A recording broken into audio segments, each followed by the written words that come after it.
If you could think, I wonder if anybody thinks about that now. Now we've had this, that in the moment when you do something like this, something monumental, something historical, you've seen guys when they win a basketball championship, they throw the ball in the air.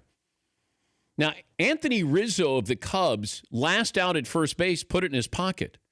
Doug Mankiewicz, do you remember when there was that big controversy? Was that the Red Sox and they couldn't find the ball? And Doug was playing first base for the Red Sox. And then I think he said he took it home with him. But didn't we talk to Doug Mankiewicz? Yeah, he said he had it in the drawer of his kitchen at his house. And he said he was, as soon as I was over. And he was like a new Red Sox player. Wasn't a long-time guy. No, not a long time. And had really very little to do with them winning the World Series. I remember Joe Carter hit the home run to win the World Series when he was in Toronto, beat the Phillies and homered off Mitch Williams. I went to Kansas City in that offseason because I did a story on what's life like for Joe Carter and what's it like for Mitch Williams, who gave up the home run. So I went to Texas and I went to Kansas City. And I said to Joe Carter when I got into his house, so where's the baseball? He opens up a drawer in the kitchen where you have like Sharpies and there's like stick-em notes and Post-it notes. And the ball just sort of rolls out. You know, Chinese food menus in there. And then he had something written on the ball. I'm trying to remember what it was, but he gave it to his wife. But the ball rolls out of that drawer. Yeah, Paulie. The 1980 USA Olympic hockey team, Miracle on Ice, Jim Craig kept everything. He kept his mask, his uniform, his goalie stick, his skates, pants, padding, the jacket he wore, the warm-up jacket he wore during the day. They actually had a winter coat that they gave them because it was so cold. And he kept every single thing, put it all in his bag, and waited 30 years to sell it, 35 years. Well, we had him on last year before when he was doing an auction.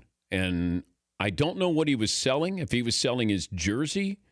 But I remember the American flag that he held up. I wonder if he has that. But can you, if I was going to say a piece of memorabilia, what would you want? Because some of these athletes do keep it and hold on to it. I remember Jesse Orosco when he threw his glove into the air. He was on the mound in the Astrodome against the Astros in that unbelievable playoff game with the Mets and the Astros. I never saw that glove come down. Now, just because of what happened with the video, I'd be curious what that would be worth.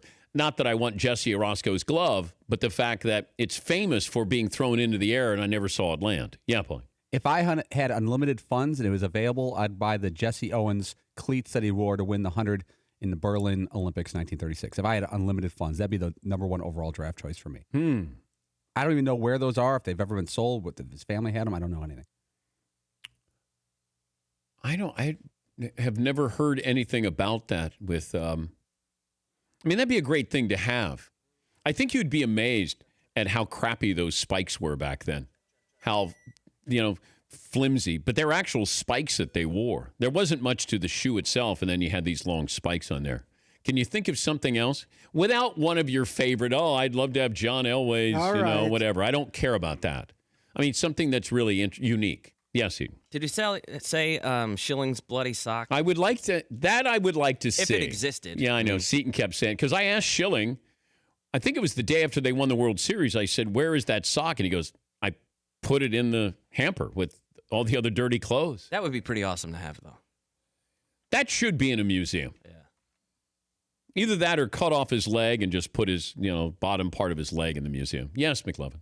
How about the piece of paper that Wilt Chamberlain held up the night he scored 100 points? It was sort of like I don't even know if it was cardboard or paper. Yeah. I think it was just a piece of paper.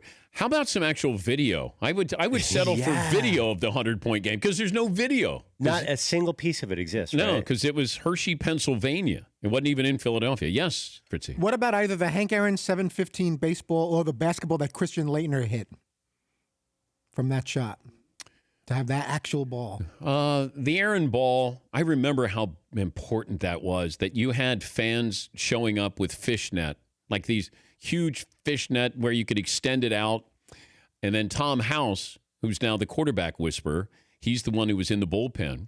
Bill Buckner was playing left field for the Dodgers, I believe, when Al Downing gave up that home run. And Buckner started to climb the fence to go get the ball in the bullpen. there at Fulton County Stadium. That'd be a pretty cool one. What else is? Because there's a lot of this stuff that is available for sale. I'm trying to think of things that nobody's ever seen since the big event. Yeah, Fritzy. What about the mouthpiece that was falling out of Mike Tyson's mouth after the biggest upset in heavyweight championship boxing history when Douglas took him out in Tokyo? Did Holyfield get his ear back? The Parts piece of of it. his ear? I think he did. Did he get the piece of it Did back? they reattach it? I think they found it. I don't know if they... No, because he still has a little... I don't know if they got all of it, but there was a couple of pieces I think that were sewed back onto his ear. Yeah. For more Dan Patrick Show, tune to Audience Channel 239 on DirecTV or download the Dan Patrick Show app.